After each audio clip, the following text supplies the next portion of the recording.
Hello and welcome back to the university world में आपका स्वागत है। दोस्तों, आपके स्क्रीन के ऊपर दिख रहा होगा कि मौलाना आज़ाद नेशनल यूनिवर्सिटी के बायोलॉजिकल साइंस के पेपर को हम सॉल्व करेंगे। ये बीएड के एंट्रांस टेस्ट पेपर है 2021 का, जो बायोलॉजिकल साइंस सब्जेक्ट है, जो एग्ज़ाम बायोलॉजिकल साइंस में देंगे उनका ये पेपर है 2021 का सॉल्व करेंगे। उससे पहले मैं आपको बता दूं कि आप अपने चैनल यूनिवर्सिटी वर्ल्ड पर नए हैं तो सबसे पहले सब्सक्राइब कर लें, बेल आइकन प्रेस कर दें, नोटिफिकेशन ऑन कर लें और ज़्यादा से ज़्यादा दोस्तों के बीच शेयर करें। आपको मैं बता दूं कि आप हमें फॉलो कर सकते हैं फेसबुक पे, इंस्टाग्राम पे और यूट्यूब पर भी, जिसका डिस्क्रिप्शन लिंक पे दिया गया, आप वहाँ से हमें फॉलो कर सकते हैं। तो चलिए बिना देर किए हम स्टार्ट करते हैं कि एंट्रांस एग्जाम पेपर 2021 का क्या है, कैसा है। आपकी स्क्रीन के ऊपर दिख रहा होगा, ये एंट्रांस टेस्ट पेपर है 2021 का, ठीक है ना। यहाँ पे चलिए, ये मौलाना आज़ाद नेशनल यूनिवर्सिटी का है। यहाँ पर क्या होगा कि दस्तखत निगराकार, यहाँ पर आप साइन करवा लेंगे। बीएड रेगुलर एंट्रांसेस, हयातियाती साइंस इसको कहते हैं उर्दू में। बीएड रेगुलर एंट्रांसेस बायोलॉजिकल साइंस 2021 का ये सॉल्व है और 2022 का आपको एग्जाम देने हैं। Question paper booklet number booklet है। यहाँ पे 2 घंटे आपको समय मिलेगा, वक्त जो आपको मिलेगा 2 घंटे का, मतलब कि 120 मिनट आपको मिलेंगे। यहाँ पे हॉल टिकट नंबर लिख लेना है जो आपके एडमिट कार्ड पर होगा, एमआर सीरियल जो आपको एमआर शीट मिलेगा। नंबर 8 टोटल 100 मार्क्स के होंगे, ठीक है ना। उसको फुलफिल करना है। उम्मीदवार के लिए हिदायत दी गई है, उम्मीदवार के लिए जो हिदायत दी गई इंस्ट्रक्शन उसको आप गौर से पढ़ेंगे।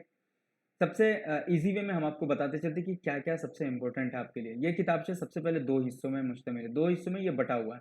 पहला हिस्सा जो होता है उसके 5 पोर्शन होते हैं। कितने? 5 पोर्शन होंगे। वो कौन कौन से होते हैं? तो जनरल नॉलेज होता है, आम मालूमात। जनरल उर्दू, आम उर्दू। जनरल इंग्लिश, आम इंग्लिश। जनरल अंग्रेजी, टीचिंग एप्टीट्यूड, तदरीसी रुझान और मेंटल एबिलिटी, जहनी सलाहियत। अब ये 5 से है तो सभी के पोर्शन से 10-10 क्वेश्चन होंगे। जनरल नॉलेज के 10 क्वेश्चन, 10 क्वेश्चन आम अंग्रेजी के, 10 क्वेश्चन आम उर्दू के, तदरीसी रुझान के 10 क्वेश्चन और जहनी सलाहियत के 10 क्वेश्चन। मतलब 5 पोर्शन से 50 क्वेश्चन और 50 मार्क्स के होंगे, ठीक है ना। हर एक क्वेश्चन 1 मार्क्स कैरी करेगा, ठीक। उसके आगे चलते हैं कि हिस्सा 2 में क्या, हयातियाती साइंस बायोलॉजिकल साइंस के। अब 50 क्वेश्चन पूछिए तो इसके 50 पूछेंगे तो 100 होगा। तो 50 क्वेश्चन इसके पूछेंगे और 50 मार्क्स के होंगे, ठीक है। तो ये दोनों मिला करके आपको 2 हिस्सों में रहेगा, एक तो आपके मेन सब्जेक्ट से और एक जनरल रहेगा जो सभी के लिए होगा। तो ये 50 जो होगा बायोलॉजिकल साइंस का, उस क्वेश्चन को सॉल्व करना टोटल 100 होंगे। पर्चे के सवाल कुल सफ़ात 16 पेजेस के होंगे। रफ पेपर भी उसमें शामिल होगा, ठीक है। उसमें क्या होता है कि कोई भी गलती हो तो उसके जवाब लिखने पर निगरान को उससे तब्दील करता है। उसमें क्या होता है कि कोई भी गलती, मतलब पेपर बुकलेट में क्या होना कि अगर फटा हुआ हो, क्या हो, फटा हो, या फिर पेजेस 16 से कम हो, या फिर ऐसा कुछ हो कि सील नहीं हो, तो ये सारी चीज़ अगर हो तो आप निगरान को कहे कि इसे चेंज कर दें, वो चेंज कर देंगे। इस किताबजे में 100 मारूदी सवाल मतलब कि ऑब्जेक्टिव क्वेश्चन होंगे, MCQ type question, multiple choice question, जिसमें 4 ऑप्शन बिल्कुल होंगे, ए बी सी डी 4 मुतबादिल होंगे। इनमें से कोई एक ऑप्शन सही होगा जिसको आपको क्या करना है, ओएमआर सीट पर फिल करना है, और फिल करने के लिए ब्लैक या blue ball point pen use करना है आपको, ठीक है ना। उसके बाद सबसे इंपॉर्टेंट है कि यहाँ पे निगेटिव मार्किंग नहीं है। सबसे अच्छी बात है कि निगेटिव मार्किंग नहीं है। तो 100 क्वेश्चन में से आपको 100 बना के आने हैं, एक भी छोड़ना नहीं है। अगर आपको 50 आ रहे हैं, 50 नहीं तो 50 को भी बना देना है, ये आपके लिए फायदा रहेगा, ठीक है ना। और ध्यान रखना है कि आपको 120 मिनट मिले, 120 मिनट में 100 क्वेश्चन सॉल्व करने हैं।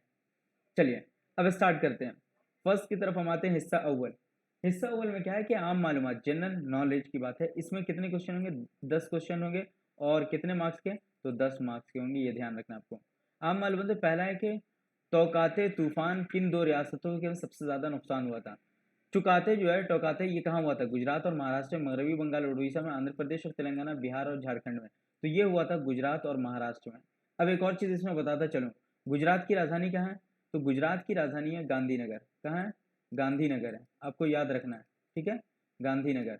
महाराष्ट्र की राजधानी आपको मालूम है मुंबई। आंध्र प्रदेश की अमरावती होने को है, अभी हैदराबाद ही है। तेलंगाना की राजधानी हैदराबाद है। मगरबी बंगाल मतलब कि पश्चिम बंगाल की राजधानी कोलकाता है। उड़ीसा की राजधानी भुवनेश्वर है। बिहार की राजधानी पटना और झारखंड की राजधानी रांची। ये तो आप जानते ही हैं, ठीक है ना। तो ये तूफान कहाँ आया था? वो आया था महाराष्ट्र और गुजरात में। ए ऑप्शन बिल्कुल करेक्ट है। आगे चलते हैं हम। ब्रिक्स की तौसीह शुदा शक्ल है। ब्रिक्स एक ऑर्गेनाइजेशन है, ठीक है, एक ऑर्गेनाइजेशन है, एक संगठन है। तो ब्रिक्स में टोटल कितने देश हैं? 5 देश शामिल है। कौन कौन है वो इसमें देखना है। Bangladesh, Russia, India, China, South Africa, A option. Brazil, Russia, India, China, South Africa.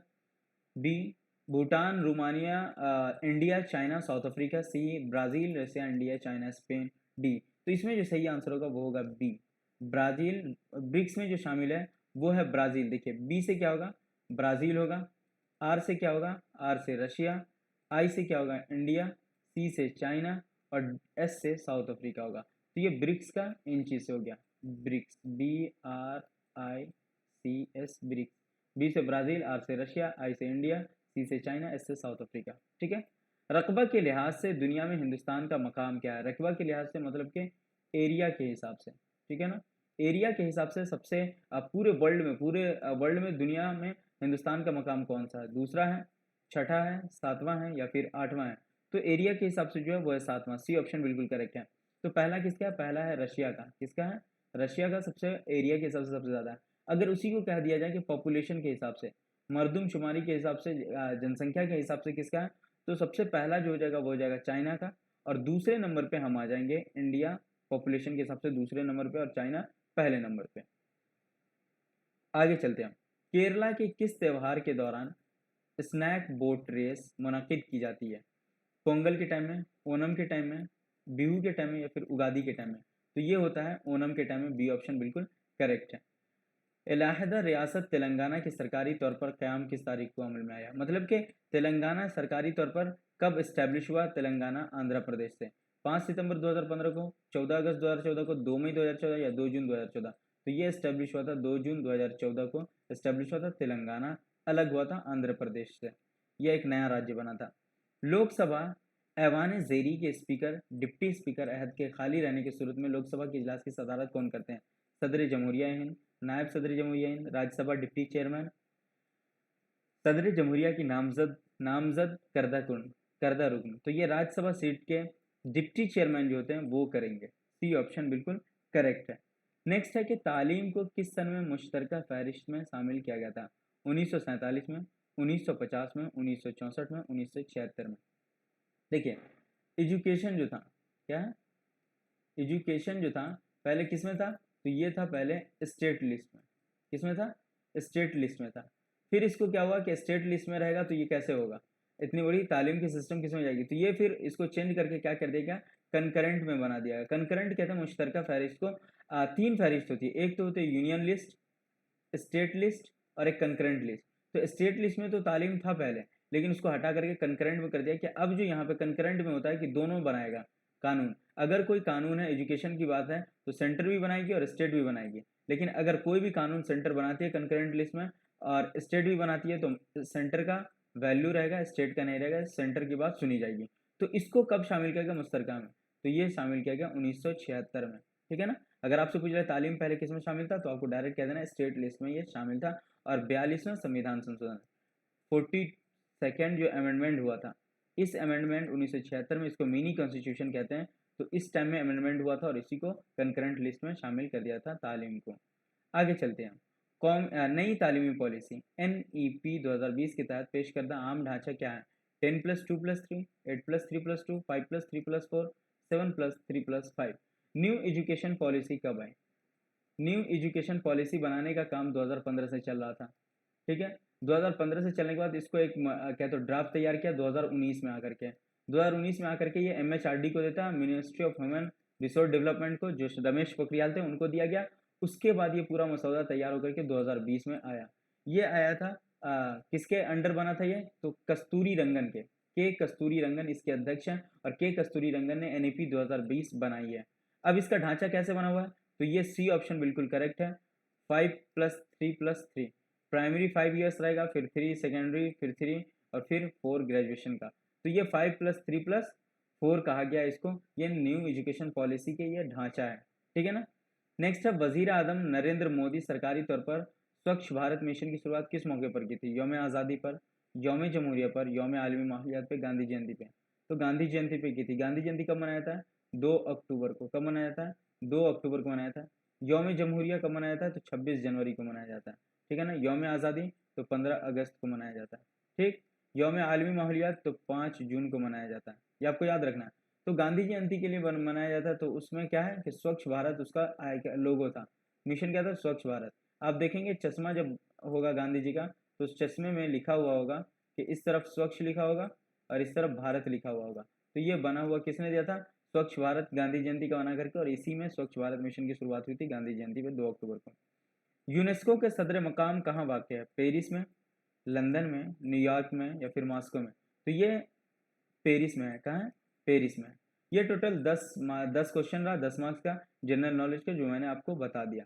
अब आगे चलते हैं हम आम उर्दू, जनरल उर्दू का। मंदरजा झेल में से किसे बाबाई उर्दू के नाम से जाना जाता है? मिर्ज़ा गालिब को, अल्ताफ़ हुसैन अली को, डिप्टी नज़ीर अहमद को या फिर मौलवी अब्दुल हक को? तो ये माना जाता है मौलवी अब्दुल हक को माना जाता है उर्दू का बाबाई उर्दू के नाम से जाना जाता है। हरूफ तहज्जी दाल की कितनी शक्लें हैं? 1, 2, 3 या फिर 4? तो कितनी शक्लें इसकी? दाल की सिर्फ एक शक्लें हैं। ठीक है। नेक्स्ट है लफ्ज़ शहीद की जमा क्या होगी? शहीदें, अशहाद, शुहदा, शाहिदान। तो ये शुहदा होगा। ठीक है, सी ऑप्शन बिल्कुल करेक्ट है। शहीद की जमा क्या होगी? शुहदा। और शुहदा का वाहिद कौन होगा? तो शहीद होगा। नाक रगड़ना एक मुहावरा है जिसका मानी क्या है? खुशामद करना, सजदा करना, नाक साफ करना या फिर मांगना। तो इसका जो सही आंसर है वो है खुशामद करना। ए ऑप्शन बिल्कुल करेक्ट है। बोलते ना कि क्यों इतना नाक रगड़ रहे, क्यों इतना खुशामद कर रहे। ठीक है, नेक्स्ट आगे चलते हैं। सही इमला की निशानदही कीजिए। इर्ताश, उल्फत, इंतज़ाम, इल्तमाश। तो इसका जो सही आंसर है, सही इमला है, वो है ए, इर्ताश। ए ऑप्शन बिल्कुल सही है। नेक्स्ट, दस्तूर हिंद के किस शेड्यूल में उर्दू को मंजूर शुदा ज़बान की फहरिस्त में शामिल किया गया? चौथे में, पाँचवें में, सातवें में या फिर आठवें में? तो लैंग्वेज की जो बात है, क्या है? लैंग्वेज की जो बात है, टोटल 11 शेड्यूल है। कितने शेड्यूल हैं? 11 शेड्यूल है कॉन्स्टिट्यूशन, संविधान में, आइन में, दस्तूर हिंद में। ये लैंग्वेज की बात जो की गई वो 8th शेड्यूल, 8वें शेड्यूल में सारी ज़बानों की बात की गई। टोटल 22 लैंग्वेजेस हिंदुस्तान के अंदर दस्तूर हिंद में शामिल है। ठीक है ना। तो ये टोटल कितना? 22 लैंग्वेजेस को मान्यता प्राप्त, जिसको आप कह सकते हैं शामिल नहीं है, मान्यता प्राप्त है उस 8वें शेड्यूल में। तो ये डी ऑप्शन बिल्कुल करेक्ट होगा। मिर्ज़ा गालिब किस बादशाह के उस्ताद थे? बहादुर शाह ज़फ़र के, शाह आलम के, शाह आलम रंगीले, जहांदर शाह के? तो बहादुर शाह ज़फ़र के मिर्ज़ा गालिब जो उस्ताद थे बादशाह के, वो बहादुर शाह ज़फ़र थे। ममनून के मानी क्या है? मना किया गया, एहसानमंद, जो शुक्र शुक्र ना अदा करे, मानी व मफ़हूम। तो इसका जो सही आंसर है वो है एहसानमंद। ममनून क्या होता है? मैं आपका बहुत मशकूर व ममनून हूँ, मैं आपका एहसानमंद हूँ। ठीक है ना। बागो बहार के मुसन्निफ मंदरजा झेल में से कौन है? किसने बागो बहार लिखा है? मीर हसन दहलवी ने, मीर अमन दहलवी ने, मीर अनीस ने या फिर अल्ताफ़ हुसैन हाली ने? तो ये जो लिखा है मीर अमन दहलवी ने बागो बहार लिखा है। बी ऑप्शन बिल्कुल करेक्ट है। उर्दू के पहले अखबार का नाम क्या था? इनकलाब था, इमरोज़ था, जामे जहानुमा था, ज़मींदार था? तो 20 का आंसर जो होगा वो होगा जामे जहानुमा। सी ऑप्शन बिल्कुल करेक्ट है। नेक्स्ट आगे की तरफ हम चलते हैं। अब आता है, ये 10 उर्दू के थे 10 क्वेश्चन, और 10 के 10 मैंने बना दिए, जो आपको अब पूरा आ गया होगा। अब आगे चलते हैं हम जनरल इंग्लिश की तरफ। इसमें भी 10 क्वेश्चन होंगे और 10 क्वेश्चन को सॉल्व करना है। Tick the incorrect sentence. I had breakfast an hour ago. Mom threw a ball over my head. Sania watch a ant eat sugar in the kitchen. I want to be a astronaut when I grow up.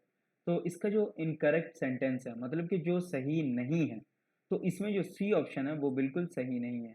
क्या कह रहा है कि क्या कह रहा है जो सेंटेंस, कि Sania watched and eat sugar in the kitchen, मतलब कि जब सानिया एक चींटी को देखी तो, कि वो ईट शुगर इन द किचन, वो किचन में Sania watched and eat sugar in the kitchen, जब वो किचन में कह दो चीनी खा रही थी तो एक चींटी को देखी। ये लेकिन इनकरेक्ट सेंटेंस है, ये बना हुआ जो है वो बिल्कुल गलत है। बाकी I had breakfast an hour को, मैंने मतलब 1 घंटा पहले ब्रेकफास्ट कर लिया। I want to be astronaut when I grow up, जब मैं बड़ा होऊंगा तो मैं एस्ट्रोनॉट बनूंगा, है ना। Mom threw a ball over my head, मतलब कि मॉम ने मेरे सर के ऊपर से बॉल फेंका। तो ये सारे 3 सेंटेंस सही है, ठीक है ना। लेकिन ये जो गलत है सेंटेंस है वो ये वाला गलत है। ठीक, अब आगे चलते हैं। Next, the plural form of syllabus का प्लूरल फॉर्म क्या होगा? सैलिबस, सैलेबी, सैलेबलेस, सैलेबीज। तो इसका जो सही आंसर होगा वो आपका होगा सैलेबी। क्या होगा? प्लूरल फॉर्म क्या होगा? सैलेबी होगा सिलेबस का। और सैलेबी का सिंगुलर फॉर्म आपको कह दें तो सिलेबस होगा। क्या होगा? सिलेबस आपका सिंगुलर फॉर्म हो जाएगा। Choose the correct passive voice. They may call me for the interview. तो इसका पैसिव क्या होगा, ये एक्टिव वॉइस है, इसको क्या कहते हैं, एक्टिव वॉइस कहते हैं, एवी, एक्टिव वॉइस। अब आपको चेंज करना पैसिव वॉइस में, correct the choose the correct passive voice. तो पैसिव वॉइस में से कौन सा है, I may be called for the interview by them, I might be called for the interview by them, I might have been called the interview by them, I have to be called the interview by them. तो इसका जो सही answer होगा वो होगा I may be called the interview by them, A option बिल्कुल correct है। Next, which of the below given word spelled correctly, कौन सा सही है, COMMITMENT, COMMITMENT,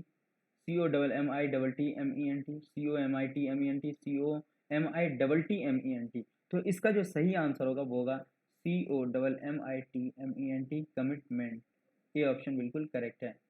When you write a letter in an examination, write without fail your real name and address. Give your register number.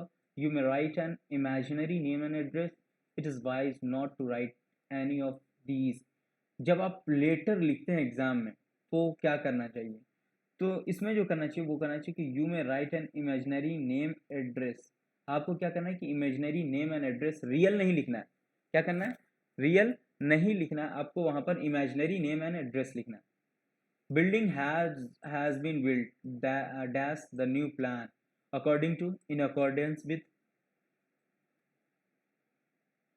for or about। Building has been built, dash the new plan, according to। तो इसका जो सही answer आपको लग जाएगा वो होगा in accordance with the new plan।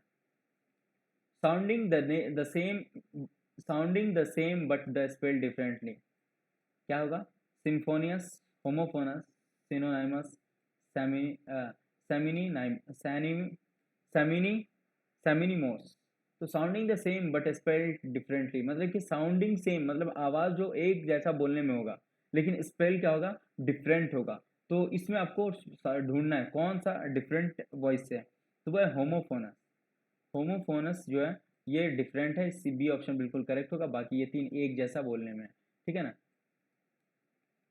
A book written by a person about his own life, जब एक किताब लिखी जाती है अपने खुद के बारे में, अपनी लाइफ के बारे में, तो ये क्या कहलाता है, रिज्यूम कहलाता है, प्रोफाइल कहलाता है, बायोग्राफी या फिर ऑटोबायोग्राफी कहलाएगा। तो ये जो कहलाएगा ऑटोबायोग्राफी, खुद के बारे में जब हम लिखेंगे, खुद की जीवनी के बारे में, खुद के लाइफ के बारे में, तो ऑटोबायोग्राफी, खुद से खुद के बारे में लिखना ऑटोबायोग्राफी, और खुद से किसी दूसरे के बारे में लिखना तो वो होगा biography. What is the synonym of belligerent, combative, task, patient या फिर फ्रीवोलस। तो 29 का जो आंसर हो जाएगा वो हो जाएगा ए, कॉम्बेटिव, ये ऑप्शन बिल्कुल करेक्ट है। नेक्स्ट क्या है कि find the odd word out and or but in, इसमें odd word use, odd word जो है मतलब जो डिफरेंट लग रहा है उसको चूज करना है, एंड और बट इन। तो इसमें जो सही आंसर होगा वो होगा इन, इनको इन करेक्ट आंसर है, ये ओड वर्ड है। ये 10 के 10 मैंने कंप्लीट कर दिया इंग्लिश का भी। अब यहाँ से चलेंगे टीचिंग एप्टीट्यूड के 10 मार्क्स के 10 क्वेश्चन। तदरीसी रुझान, टीचिंग एप्टीट्यूड। अब यहाँ पे आपको जहन में रखना है कि आप एक मौलिम है, क्या है, आप एक मौलिम है और आपको मौलिम के जैसे ही आपको लिखना है, मतलब सोचना है, पढ़ना है और आंसर भी बनाने हैं, ठीक। अब यहाँ से हम स्टार्ट करते हैं कि 1:31 से स्कूलों में हम निसाबी सरगर्मियों को इनेकाद का मकसद बच्चों की खुद-एतमादी की परवान चढ़ाना, तलबा के इक्तिसाबी तजुर्बात में इजाफा करना, तलबा में मसाबकत के जज्बा को फ़रोग देना, या ये सभी। तो 31 का जो आंसर हो जाएगा वो हो जाएगा डी, क्या हो जाएगा, डी बिल्कुल करेक्ट आंसर है। आगे चलते हैं, तलबा के नज़्म व नस्क का पाबंद बनाने के लिए सबसे मौजू तरीका कौन सा है, छड़ी का इस्तेमाल, तलबा के मसाइल को दोस्ताना तौर पर हल करना, वालिदैन को शिकायत की नोटिस भेजना, तलबा को कुछ दिनों के लिए क्लास से बाहर कर देना। 32 का आंसर क्या होगा, तो वो होगा तलबा के मसाइल को दोस्ताना तौर पर हल करना, बी ऑप्शन बिल्कुल करेक्ट है।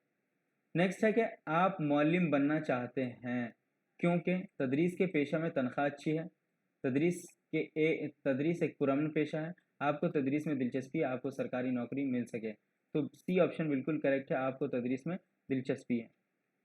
यौम असातिज़ा किस अजीम शख्सियत की यौम पैदाइश के मौके में मनाया जाता है, मतलब कि टीचर्स डे किसके याद में मनाया जाता है, कौन सी शख्सियत की याद में, महात्मा गांधी, मौलाना अबुल कलाम आज़ाद, डॉक्टर राधा कृष्णन, डॉक्टर राजेंद्र प्रसाद।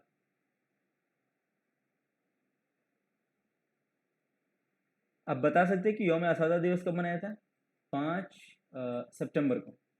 5 सितंबर को जब हम मनाते हैं तो ये किसकी याद में मनाते हैं? डॉक्टर राधाकृष्णन की याद में हम मनाते हैं। शांति निकेतन हिंदुस्तान के किस रियासत में वाक़ है? मगरबी बंगाल, महाराष्ट्र, उड़ीसा या फिर गुजरात? तो ये जो शांति निकेतन है वो मगरबी बंगाल में, ठीक है ना। शांति निकेतन रविंद्रनाथ टैगोर ने स्टैब्लिश किया था। तलबा से अच्छे रवाबितों कायम करने के लिए एक मुअल्लिम के लिए सबसे ज़्यादा मौजूद सरगर्मी क्या होगी? तलबा से शफ़क़त से पेश आना, दोस्ताना बर्ताव करना, इनफरादी तवज्जो देना या फिर अच्छी गुफ्तगू करना। तो तलबा से अच्छे रब्त के लिए क्या करना चाहिए आपको? आपको इनफरादी तवज्जो, अच्छे रवाबित को कायम करने के लिए इनफरादी तवज्जो देना, ठीक है ना।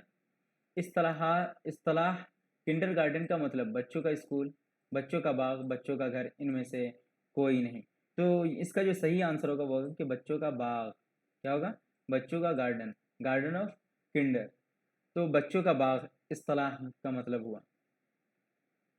नेक्स्ट, बच्चे की आज़ादी का तस्वुर दिया है अफलातून ने, महात्मा गांधी ने, अरस्तू ने या फिर रूसो ने? तो ये जो आज़ाद का है, बच्चों की आज़ादी का तस्वुर जो दिया वो रूसो ने दिया था। किसने दिया था? रूसो ने दिया था, डी ऑप्शन। कौमी खानदगी मिशन किस साल कायम की गई? कौमी खानदगी मिशन 1986 में, 1988 में, 1990 में या फिर 1994 में? तो ये किया गया था 1988 में। कब किया गया था? 1988 में। नेक्स्ट है कि महात्मा गांधी की बुनियादी तालीम स्कीम, बेसिक एजुकेशन स्कीम किस साल शुरू की गई? 1935 में, 1936 में, 1937 में या फिर 1938 में? तो ये शुरू की गई थी 1937 में। सी ऑप्शन बिल्कुल करेक्ट है। ये 10 क्वेश्चन रहे किसके? टीचिंग एप्टीट्यूड के। अब आगे चलते हैं हम। यहाँ से अब चलेगा मेंटल एबिलिटी, लास्ट है हिस्सा ओवल का, लास्ट यूनिट पे, 5वां यूनिट मेंटल एबिलिटी। 10 क्वेश्चन होंगे, 10 मार्क्स के होंगे, ठीक है ना। चलते हैं हम आगे। जेल में से सवालिया निशान की जगह कौन सा आदद होगा? 7, 12, 19, डैश डैश, 39, 52, 29 होगा, 28 होगा, 26 होगा या फिर 24 होगा? इन चारों में से कौन सा होगा? तो 7, 5, 12, 12, 7, 19, 19, 9, 9, 19, 9 कितना हो जाएगा? 28, और फिर 28 के बाद 28 और 9, 9, 2, 11, 28 और 11 कितना हो जाएगा? 39। तो यहाँ पे क्या होगा? बी ऑप्शन बिल्कुल करेक्ट होगा। अब मैं बताता हूँ कैसे हुआ ये। देखिए 7 है, इसमें आप 5 जोड़ें तो कितना हो जा रहा? 12, ये वाला हो गया। अब देखिए अभी इस 12 में क्या करना है आपको? फिर 5 में क्या कर देना है? 2 जोड़ देना है। तो ये कहाँ हो जाएगा? 7 हो जाएगा। तो 7, 12, 7, 19 हो गया। अब ये फिर 19 यहाँ पे रखें और इसमें क्या करना है? 7 में फिर 2 जोड़ दो, तो यहाँ पे 9 हो जाएगा। फिर यहाँ कितना हो जाएगा? 28। अब यहाँ पे 28 ले आओ और 28 पे आपको यहाँ पे क्या करना है? 9 में 2 जोड़ देना, 11, ये हो जाएगा 39। और फिर 11, यहाँ पे 11 होगा तो 11, 2, 13 जोड़ेंगे तो 52 हो जाएगा। तो इसी तरीके से यहाँ पे बी ऑप्शन बिल्कुल करेक्ट होगा 41 का। अब आगे चलते हैं। अगर कंप्यूटर को रीटोमोक लिखे, ठीक है ना, तो उसके बतौर में क्या कोड होगा? मेडिसिन का कोड क्या होगा? तो देखिए आप एक सबसे पहले ध्यान दें, कंप्यूटर लिखा हुआ तो कंप्यूटर का देखिए जैसे ही कंप्यूटर आर लास्ट में, तो आर क्या पहले आ गया? ई है, उसके बाद टी है। कंप्यूटर को क्या किया गया? उल्टा लिखा गया। आर लास्ट में तो आर पहले कर दिया गया, ई लास्ट में तो ई उसके बाद किया गया, टी है तो टी किया गया। तो उसी तरीके से देखें, मेडिसिन है तो मेडिसिन का ई पहले आएगा, फिर एन, फिर आई। तो पहले देखिए ई कहाँ पर है? ई यहाँ पर है, एन है, फिर आई है, सी है, आई डी ई एम। तो सी ऑप्शन 42 का सी आंसर बिल्कुल करेक्ट हो जाएगा। अब आगे चलते हैं। कवरत्ती, लक्षद्वीप, अंडमान। तो कवरत्ती, लक्षद्वीप ये भी दोनों क्या तो कैपिटल है। अंडमान है तो पोर्ट ब्लेयर होगा, लद्दाख होगा, चंडीगढ़ होगा या फिर पुडुचेरी होगी? तो 43 का जो आंसर हो जाएगा यहाँ पर पोर्ट ब्लेयर हो जाएगा। क्या होगा? पोर्ट ब्लेयर हो जाएगा। नेक्स्ट आगे चलते हैं। अगर आप 1 से 100 तक तमाम नंबर लिख देते हैं तो कितनी बार 1 लिखा आएगा? 1 से आपको 100 तक लिखना है तो 1 कितनी बार होगा? 100 एक बार आया। 1 से 10 तक तो 9 1 10 बार आएगा। फिर 31, 32 में, 21 में, 31 में, 41 में आएगा तो वहाँ 9 बार आएगा। तो 9, 10, 9, 9, 18, 9, 10, 9, 19, 19, 1, 20, 20, 21 बार, लगभग कितनी बार आएगा? 21 बार। बी ऑप्शन बिल्कुल करेक्ट होगा, ठीक है ना। नेक्स्ट आगे चलते हैं। अफरोज ने कहा कि ये लड़की मेरे वालदा के पोते की बीवी है। अफरोज लड़की की क्या है? अफरोज क्या कहा? ये लड़की मेरे वालदा के पोते की बीवी है, यानी वालदा है, उसका पोता है, उसकी बीवी है। तो अफरोज लड़की का कौन हुआ? वालिद हुआ, दादा हुआ, शौहर हुआ या फिर ससुर हुआ? तो ये जो हो जाएगा वो हो जाएगा ससुर। क्या होगा? ससुर। अंग्रेजी डिक्शनरी के मुताबिक जेल में से दिए गए अल्फाज को तरतीब दें। प्रीच, प्रेस, प्रीसेंट, प्रीसिप। तो इसका जो सही क्या होगा, 2 1 3 4 होगा, बी, सी या फिर डी। तो सबसे पहले अंग्रेजी डिक्शनरी के हिसाब से तो सबसे पहले तो पी पहले ले लें, पी। उसके बाद क्या हो जाएगा, देखिए आर है, सब में आर आर सही है। पहले क्या हो जाएगा, ए वाला हो जाएगा, तो पहले 2 निकालना है, ए वाला हो जाएगा।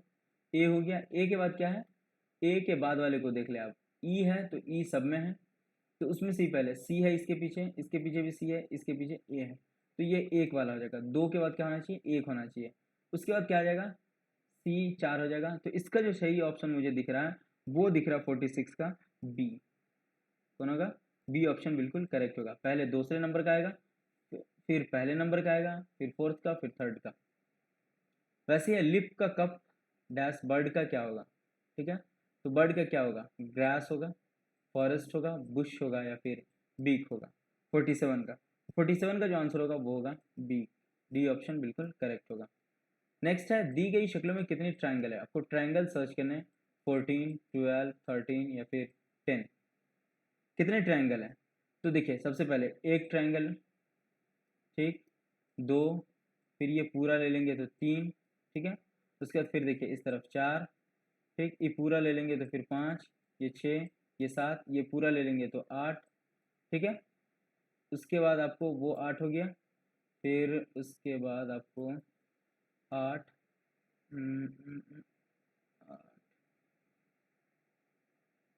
8 लगभग 8, और इस तरफ से भी ये हो जाएगा, ये लगभग लगभग कितने हो जाएंगे आपको, 14 हो जाएंगे। कितने हो जाएंगे, ए ऑप्शन बिल्कुल करेक्ट है, लगभग 14 है।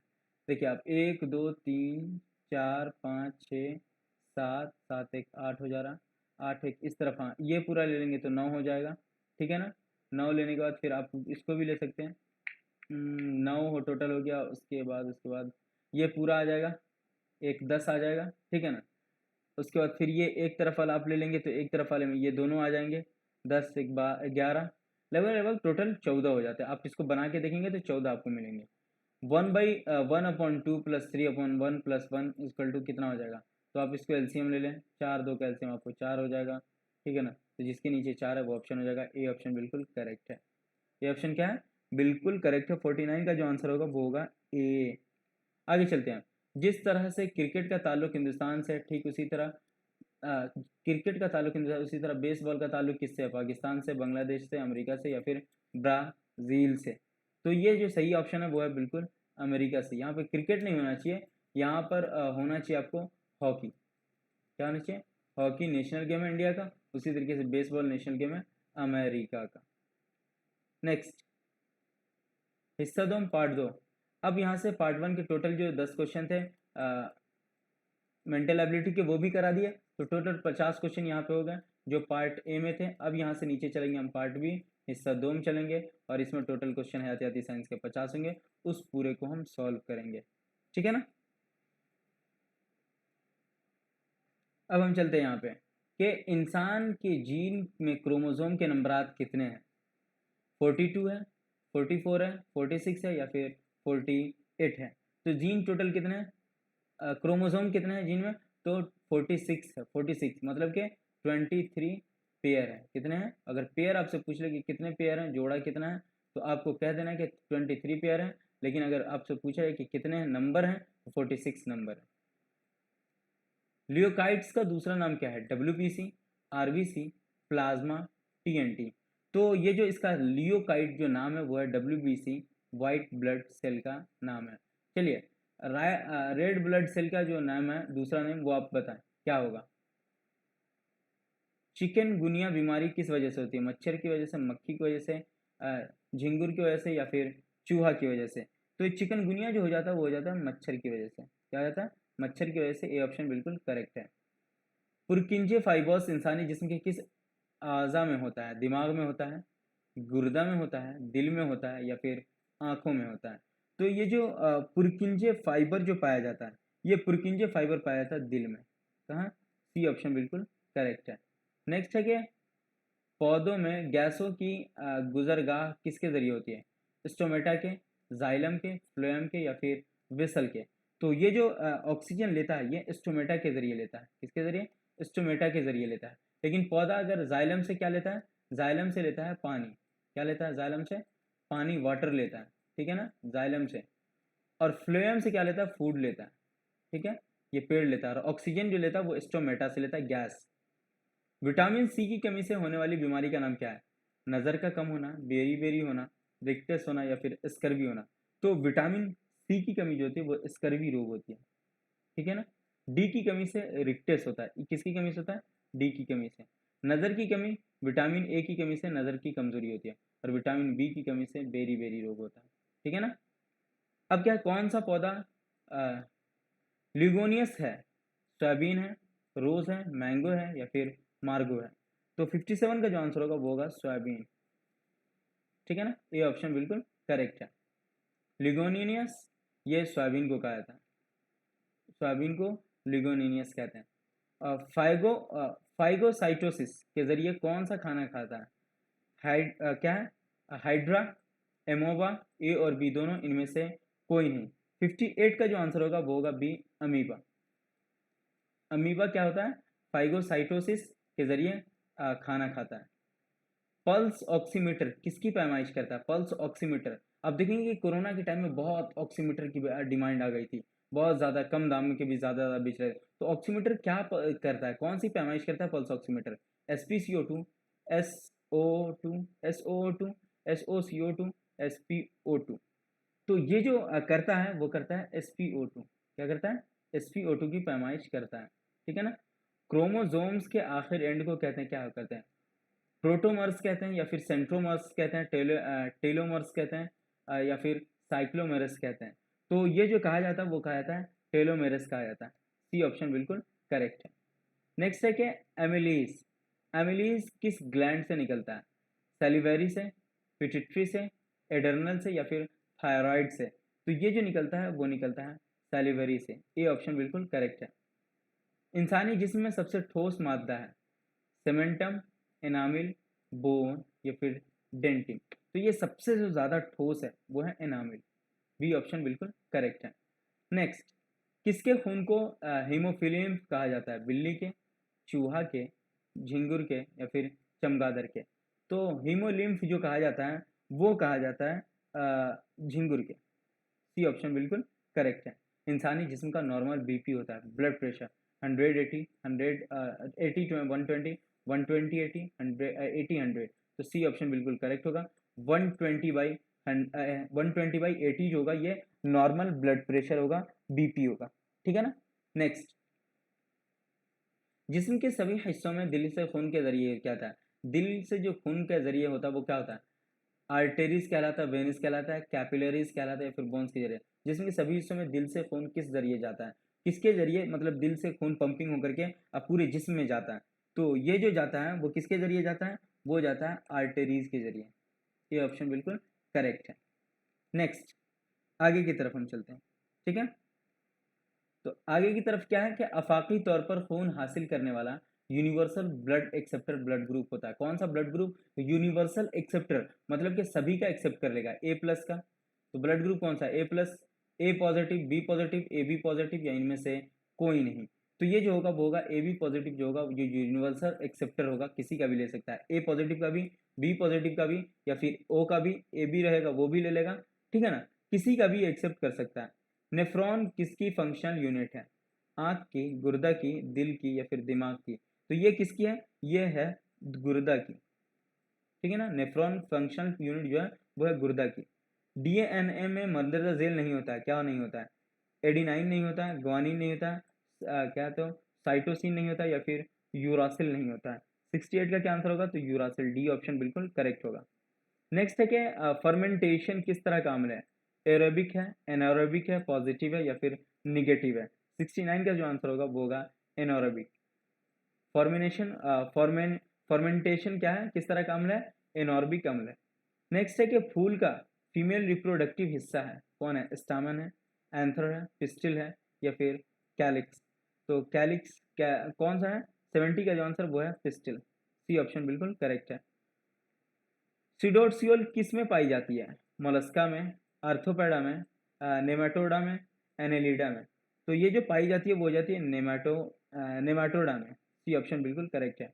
ओफिलोलॉजी में मुताला किया था, ओफिलोलॉजी में क्या, सांपों का, छिपकली का, मछलियों का या फिर परिंदों का क्या जाता है, तो ओफियोलॉजी, ओफियोलॉजी में जो क्या था, ये क्या था, सांपों का, स्नैक्स का, the study of snacks is called ओफियोलॉजी।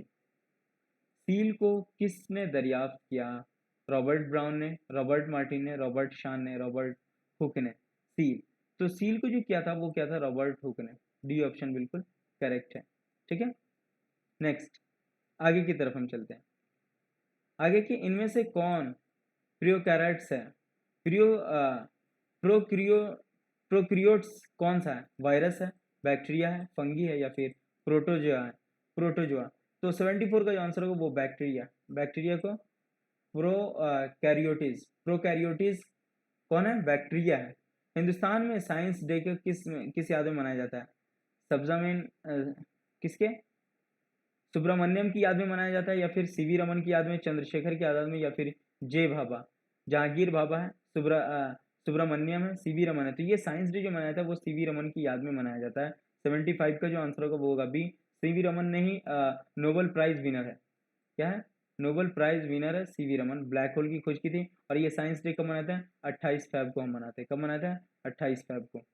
दर्जा झेल में से सही का इंतखाब कीजिए, kidney, ureter, urethra, bladder, kidney, bladder, ureter, urethra, kidney, ureter, bladder, urethra, kidney, ureter, urethra, when, तो ये जो असही है वो सही कौन सा है, तो ये जो डी का ऑप्शन है वो बिल्कुल करेक्ट है, किडनी, फिर यूरेटर, ब्लैडर, यूरेट्रा।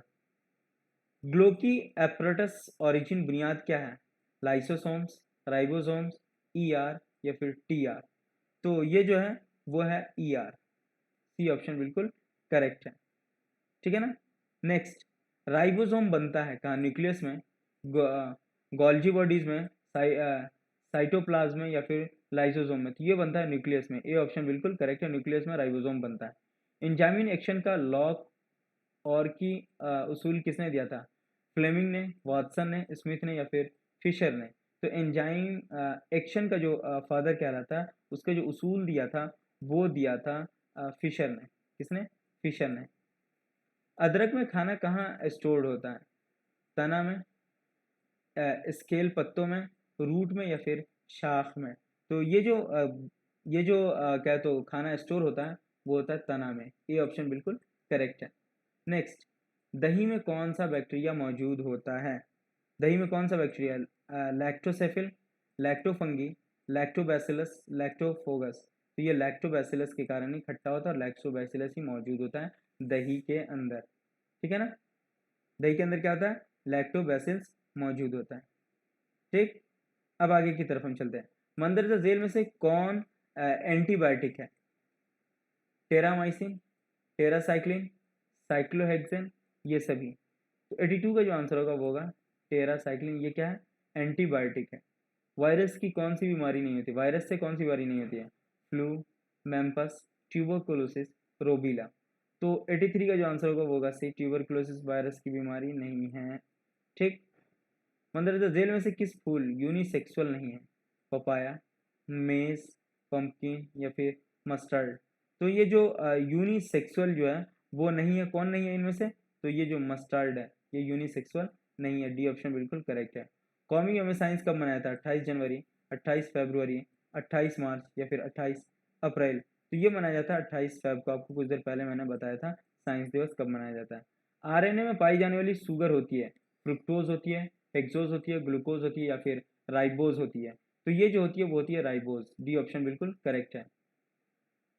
नेक्स्ट है कि रीढ़ की हड्डी दिमाग के किस हिस्से से निकलती है, सेरिब्रम से, सेरिब्रम से, पोन से या फिर मेडला से, तो ये जो निकलती है वो निकलती है मेडला से, डी ऑप्शन बिल्कुल करेक्ट है। नेक्स्ट है कि सील में सबसे ज़्यादा किस तरह का आरएनए होता है, R R N A, M R N A, T R N A या फिर एच आर एन ए, ये जो होता है सबसे ज़्यादा आर आर एन ए होता है, ये ऑप्शन बिल्कुल करेक्ट है। खून के जमने में मदरजेल खलिया मदद करती है, मतलब कौन से खलिया है, कौन सा सेल है जो मदद करता है, लिम्फोसाइट्स है, माइलिन है, थ्रोमो थ्रोमो थ्रोम्बोसाइट्स है या फिर एडिपोसाइट्स है, तो ये जो खून के जमने में खलिया मदद करता है, सेल मदद करता है, वो है थ्रोम्बोसाइट्स, क्या है, थ्रोम्बोसाइट्स। साइड सी ऑप्शन बिल्कुल करेक्ट है। और किसके कारण, किस विटामिन के खून के जमना में कमी होते हैं, तो विटामिन के कारण खून नहीं जमता है, ठीक है ना। प्लाज्मा में तकरीबन डैश फीसद पानी होता है, 60%, 70%, 80% या फिर 90%। तो ये जो सही ऑप्शन होगा वो होगा डी, 90%। आप देखेंगे कि कोरोना वायरस के टाइम में प्लाज्मा दो, प्लाज्मा चढ़ाओ तो बच जाएगा पेशेंट, ऐसा कहा गया था। तो वो लिया जाता था और जो खून को अलग करके, और जो प्लाज्मा होता था पानी की तरह होता है, तो उसको अलग कर दिया था और उसको चढ़ाया था। ये 90% पानी होता है। गोबलेट सेल किसको बनाए थे, शुगर, म्यूकस, थाइमन, HCI। ये कौन सा है, 91 का जो आंसर होगा वो होगा म्यूकस, बी ऑप्शन बिल्कुल करेक्ट है।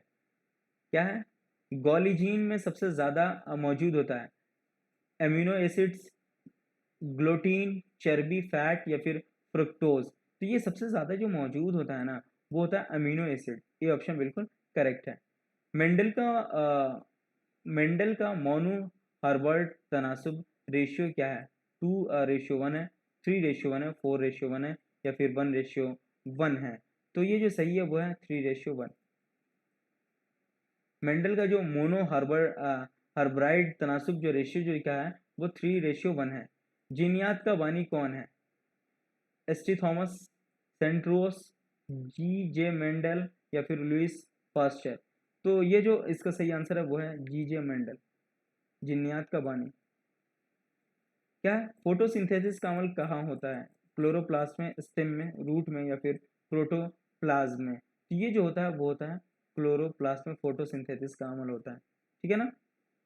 नेक्स्ट, थायरोइड ग्लैंड से निकलने वाला हार्मोन कौन सा है, कोलेस्ट्रॉल है, थाइविन, थायोसिन है, थायरोकेसिन है या फिर एक्सटोमिन है। तो ये जो है ये है थायरोकेसिन, सी ऑप्शन बिल्कुल करेक्ट है। इंसान के खून के पीएच वैल्यू क्या होती है, इंसान का खून क्या तो थोड़ा नमकीन होता है, खारा होता है। तो 6.40, 7.40, 8.40, 6.0। तो ये हमेशा 6 से बढ़ करके रहेगा। तो ये कितना होगा, 7.40 एग्जैक्ट होता है खून का पीएच मान। पीएच वैल्यू ब्लड का क्या होता है, 7.40। 7.4 लिखा रहेगा तो 7.4 भी देना है। इंसुलिन किस ग्लैंड से बनता है, एडर्नल से, पिट्यूटरी से, पाइनियल से या फिर पैनक्रियाज से। तो इंसुलिन जो बनता है वो बनता है पैनक्रियाज से, क्या, पैनक्रियाज से, डी ऑप्शन बिल्कुल करेक्ट है। हीमोग्लोबिन में कौन सा धात मौजूद होता है, SI, P, Fe, Cu। Haemoglobin में Fe लोहा पाया जाता है, आयरन पाया जाता है, जिसके कारण वो रेड भी होता है। और हीमोग्लोबिन में ही ऑक्सीजन पाया जाता है जो ब्लड के जरिए जाता है, तो Fe फेरस, ठीक है ना, ये लोहा पाया जाता है। नेक्स्ट है कि पैपेवर सोमनीफेरम से क्या मिलता है, लाइजोल, ओपियम, एट्रोपा या फिर क्लोथी। तो ये जो मिलता है वो मिलता है ओपियम, बी ऑप्शन बिल्कुल करेक्ट है। ये टोटल हमारा 100 क्वेश्चन हमने बना दिया, किसका, 2021 पेपर का, बायोलॉजिकल साइंस का, एक एक करके मैंने बनाया। इससे पहले भी मैंने बहुत सारे बनाए हुए, 2018-19 का भी। तो उसको भी आप जा करके देख सकते हैं, वहाँ जाकर लिंक डिस्क्रिप्शन में मिल जाएगा, या फिर आपके ऊपर जो ऊपर जो आइकन दिया होगा आई टाइप का, उसमें भी जा करके आप देख सकते हैं, ठीक है ना। तो चलिए, हम ये वीडियो कैसी लगी आपको, आप कमेंट सेक्शन में लिख करके बताते। कोई क्वेरी है तो आप हमें मेल जो चल रहा है स्क्रॉल हो रहा होगा, आप वहाँ भी हमें लिख सकते हैं, या फिर कमेंट सेक्शन में लिख सकते हैं। कैसी वीडियो बनी वो भी कमेंट में लिख सकते हैं, अगर किस वीडियो की ज़रूरत है आपको वो भी आप कमेंट में लिख सकते हैं। इसके अलावा भी अगर कोई क्वेरी है तो कमेंट सेक्शन में पूछ लें आप हमसे, या फिर हमारे ग्रुप्स में भी आप जुड़ सकते हैं। थैंक यू सो मच, फिर हम मिलते हैं नेक्स्ट वीडियो के साथ। हैव अ नाइस डे, और अपने दोस्तों के बीच ज़रूर शेयर करें और सब्सक्राइब कर लें।